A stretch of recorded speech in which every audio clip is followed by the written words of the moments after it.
নলবাৰীৰ ডিপটাত ভয়ংকৰ ঘটনা সংঘটিত হয়। নিজ মাতৃয়ে জীৱন্তে জ্বলাই দিলে সদ্যোজাত সন্তানক।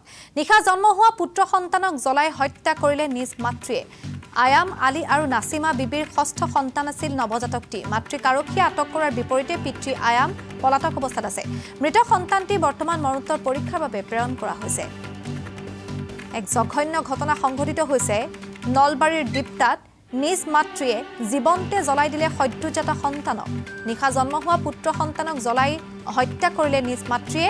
আয়াম আলী আৰু নাছিমা বিবিৰ ষষ্ঠ সন্তান আছিল নৱজাতকটি। মাতৃক আৰক্ষীয়ে আটক কৰাৰ বিপৰীতে পিতৃ আয়াম পলাতক অৱস্থাত আছে বুলি জানিব পৰা গৈছে। আৰু ইতিমধ্যে মৃত সন্তানটি মৰণোত্তৰ পৰীক্ষাৰ বাবে প্ৰেৰণ কৰা হৈছে।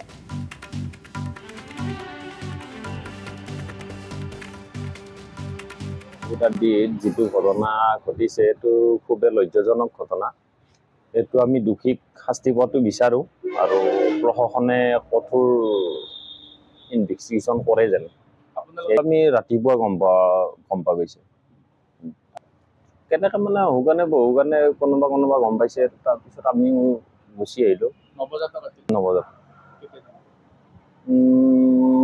আজি কালিৰ ভিতৰত হ'ব লাগে। আৰু